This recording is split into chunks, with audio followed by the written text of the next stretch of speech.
¿Qué son las proteínas? Son macromoléculas orgánicas constituidas básicamente por carbón, hidrógeno, oxígeno y nitrógeno, aunque pueden contener también en poca proporción azufre, fósforo, hierro, cobre, magnesio, yodo, etc. Estos elementos químicos se agrupan para formar unidades estructurales llamadas aminoácidos. Se clasifican de forma general en holoproteínas y heteroproteínas, según estas formadas respectivamente solo por aminoácidos o bien por aminoácidos más otras moléculas o elementos adicionales no aminoácidos. Las proteínas las encontramos de origen vegetal o animal, puesto que solo asimilamos aminoácidos y no proteínas completas. El organismo no puede distinguir si estos aminoácidos provienen de proteínas de origen animal o vegetal. Comparando ambos tipos de proteínas podemos señalar. La proteína animal suele ir acompañada de grasas de origen animal, en su mayor parte saturadas. Se ha demostrado que en un elevado aporte de ácidos grasos saturados aumenta el riesgo de padecer enfermedades cardiovasculares. En general se recomienda que en una tercera parte de las proteínas que comamos sean de origen animal, pero es perfectamente posible estar bien nutrido solo con proteínas vegetales. Eso sí, teniendo precaución de combinar estos alimentos en función de aminoácidos limitantes. El problema de las dietas vegetarianas en Occidente suele estar más bien en el déficit de algunas vitaminas, como la B12 o de minerales como el hierro. Las proteínas de origen animal son moléculas mucho más grandes y complejas, por lo que contiene mayor cantidad de diversidad de aminoácidos. Las proteínas de origen animal son mucho más grandes y complejas que las de origen vegetal. En general, su valor biológico es mayor que estas. Como contrapartida, son más difíciles de digerir, puesto que hay mayor número de enlaces entre aminoácidos para romper, combinando adecuadamente las proteínas vegetales. Si las combinaciones con lentejas o garbanzos abundan en la lisina, la calidad biológica y aporte proteico resultante es mayor que el de la mayoría de productos del origen vegetal. Por ejemplo, las proteínas de arroz contienen todos los aminoácidos esenciales, pero son escasos en lisina. A partir de carnes, aves o pescados, ingerimos también todos los desechos del metabolismo celular presentes en esos tejidos, amoníaco, ácido úrico, etc., que el animal no puede eliminar antes de ser sacrificado. Estos compuestos actúan como tóxicos en nuestro organismo y es perjudicial. El metabolismo de los vegetales es distinto y no están presentes estos derivados nitrogenados. En cualquier caso, proteínas de animales a partir de carnes, aves o pescados, ingerimos también todos los desechos metabólicos celular presentes en estos tejidos de animales muertos, el amoníaco, el ácido úrico, etc., que el animal no puede eliminar antes de ser sacrificado. Estos compuestos actúan como tóxicos en nuestro organismo. El metabolismo de los vegetales es distinto, estos no presentan derivados nitrogenados. Los tóxicos de la carne se pueden evitar consumiendo las proteínas de origen animal a partir de huevos, leche y sus derivados. En cualquier caso, siempre serán preferibles los huevos y los lácteos a las carnes, pescados y aves. En este sentido, también preferimos los pescados a las aves y a las aves a las carnes rojas o de cerdo.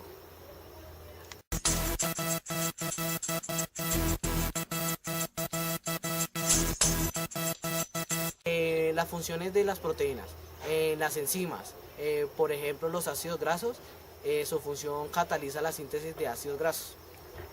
La función en la reserva, el ovoalbumina, que la podemos encontrar en la clara de huevo. Son transportadoras también, como la hemoglobina, transporta el oxígeno en la sangre. Son protectoras de la sangre, actúan como anticuerpos, bloqueando las sustancias extrañas. También lo encontramos en hormonas, como por ejemplo la insulina, que regula el metabolismo de la glucosa. Y las estructurales, como el colágeno, como los tendones, cartílagos, pelos, etc. Las contráctiles, como la miosina, que son las que constituyen las fibras musculares.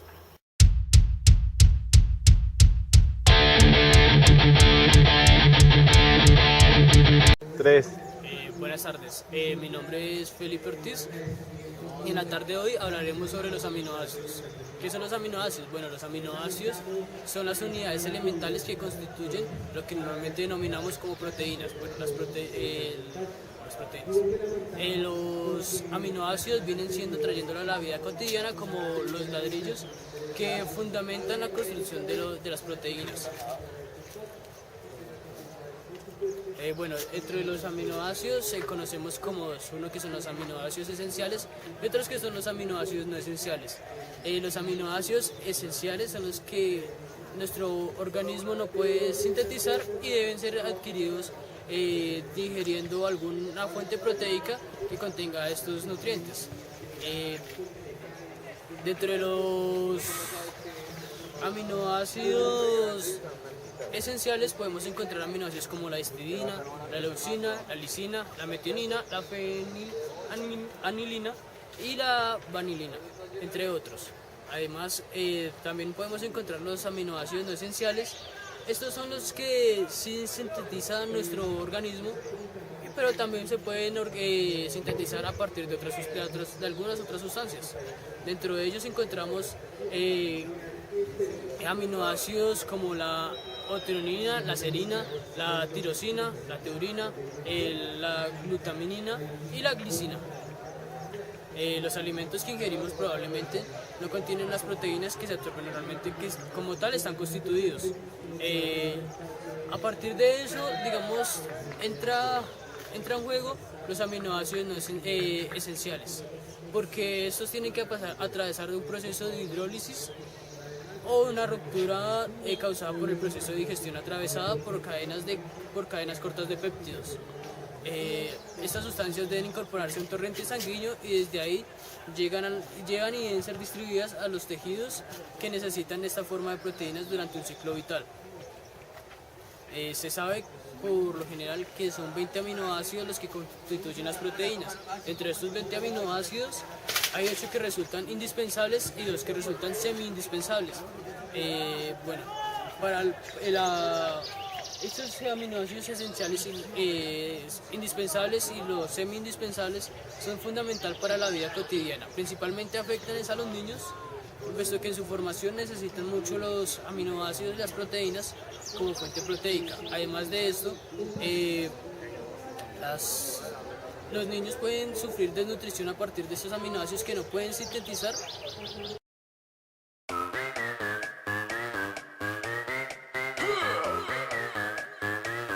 Sí, buenas tardes, a mí me tocó el tema de las enzimas. Mi nombre es Cristian Cubillos.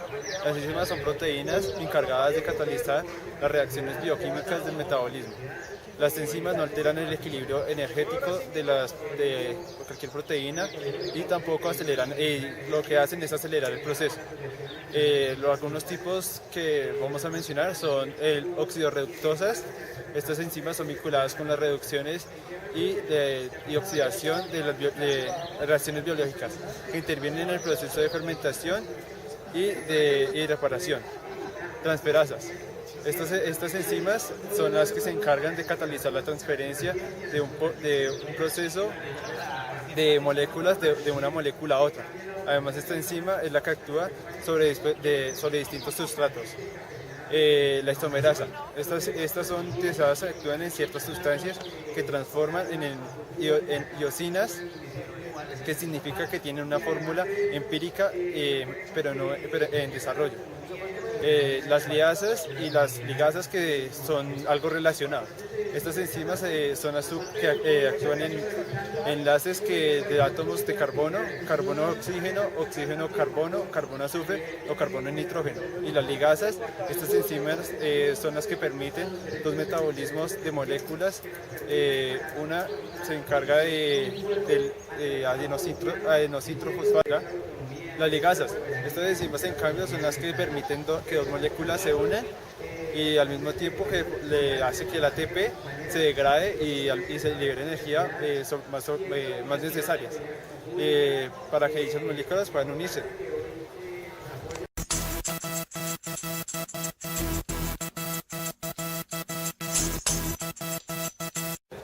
¿Cómo actúan las enzimas? Cuando un sustrato de una enzima forma un complejo enzima-sustrato, cada enzima específica de un sustrato cataliza un pequeño número de reacciones y esta origina cascadas de enzimas. Dichas cascadas permiten múltiples controles a lo largo de una gran respuesta global. Las enzimas garantizan el establecimiento de un equilibrio específico entre un sustrato y el producto final mediante la reacción química. Las enzimas en la tecnología y la medicina. Nuestra vida está ligada a las enzimas.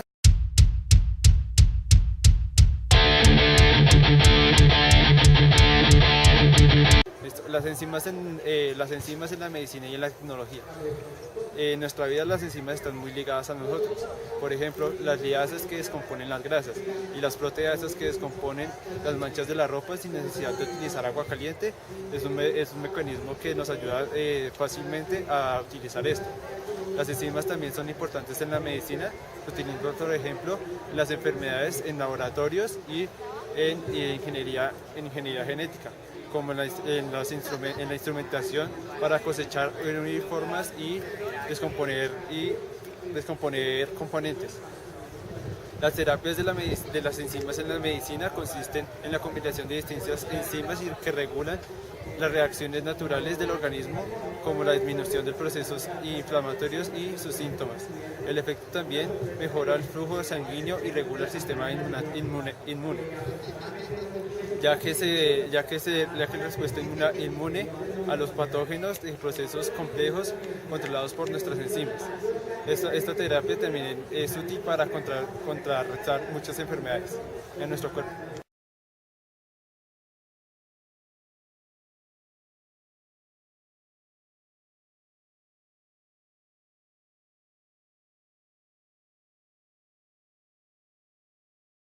Bueno, mi nombre es Johan Rodríguez y les voy a hablar sobre el metabolismo de las proteínas en las vacas lecheras. Las proteínas proveen los aminoácidos requeridos para el mantenimiento de funciones vitales tales como la reproducción, la lactancia y el crecimiento. Unos principalmente que metabolizan las proteínas son los rumiantes. Los animales rumiantes necesitan aminoácidos para poder formar su dieta, pero los rumiantes pueden utilizar otras fuentes de nitrógeno porque tienen la habilidad especial de sintetizar aminoácidos y de formar proteínas desde nitrógeno no proteico. Esta estabilidad depende de los microorganismos en el rumen y también, además de los rumiantes, los rumiantes poseen un mecanismo para ahorrar nitrógeno. Cuando el contenido del nitrógeno en la dieta es bajo, la urea siempre se pierde con la orina. Los no rumiantes es posible, tales como las vacas, tienen una fuente de nitrógeno no proteico y lo pueden sacar de la urea como tal. Más o menos una producción de 580 gramos,